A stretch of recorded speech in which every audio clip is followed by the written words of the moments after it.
संविधान में दिए गए हमारे हक और अधिकार, अनुसूचित जाति और अनुसूचित जनजाति का आरक्षण खतरे में है।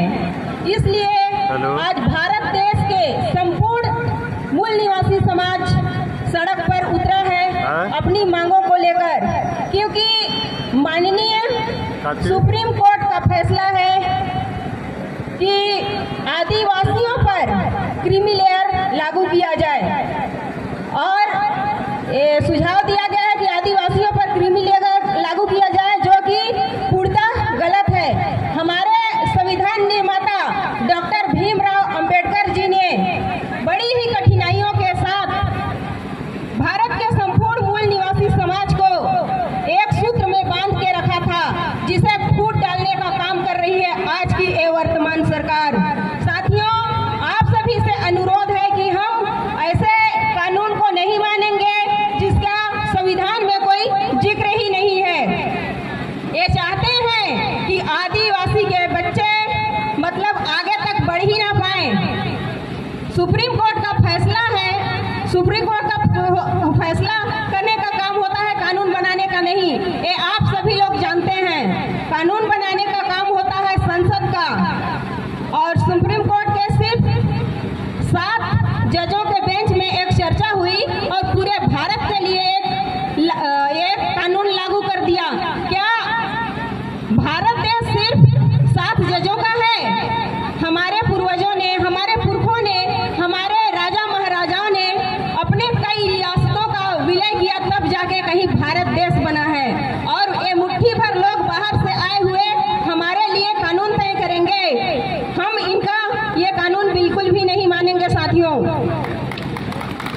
तो मैं आप सभी को कहना चाहूंगी कि पिछले सत्र के दौरान 1 अगस्त 2024 को संसद में हमारे संविधान के विरोध में असंवैधानिक तरीके से एक कानून लाया गया। इसके विरोध में आज हम सब यहाँ एकत्रित हुए हैं। तो हमारे ST/SC के एक भी सांसद संविधान बचाने के लिए एक सब संसद में कुछ नहीं बोला, और वे जो बड़ी बड़ी पार्टियां जो संविधान लहराते हुए कहते थे कि वोट मांगते थे कि हम संविधान बचाएंगे, वो लोग सब कहाँ गए? आज मैं आप सभी को पूछना चाहती हूँ। साथियों, आज हम लोग यहाँ सब एकत्रित हुए हैं संविधान बचाने के लिए, क्योंकि हमारा संविधान जीवंत है, उसे हम मरने नहीं देंगे। क्योंकि भारत के संविधान से उच्च और सर्वोपरि कुछ भी नहीं है। भारत देश में यहाँ नागरिकों का तो छोड़िए, यहाँ जितने भी भगवान हैं उस सबका निर्णय भी भारत का संविधान ही करता है। तो साथियों, मैं आप सभी को बता देना चाहती हूँ कि हमने सरकार को इसलिए नहीं चुना क्योंकि मैं देख रही हूँ कि भारत देश में आज़ादी के इतने साल हो गए, हमें उम्मीद थी कि भारत देश आज़ाद होने के बाद हमें जातिगत भेदभाव का सामना नहीं करना पड़ेगा। लेकिन मैं आज भी देख पा रही हूँ हमारे ST/SC वर्ग के साथ, चाहे वो कितने ही बड़े पद पर क्यों ना हो जाए, यहाँ आम नागरिक तो छोड़िए, राष्ट्रपति के छू जाने से मंदिर और मकान खुलवाए जाते हैं। साथियों, हमारे वर्ग के लोग कितनी भी दौलत क्यों ना कमा लें, फिर भी उनके साथ जातिगत व्यवहार किया जाता है। ऐसे में कैसा क्रीमी लेयर, किस टाइप का क्रीमी लेयर?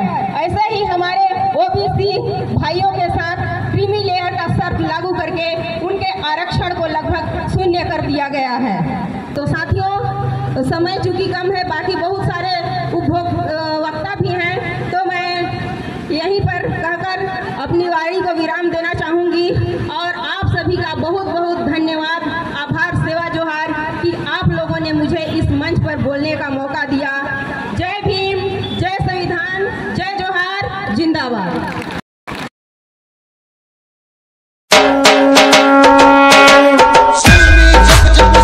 करेगा सत्ता के हथियारों से, चप्पा चप्पा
Mix.in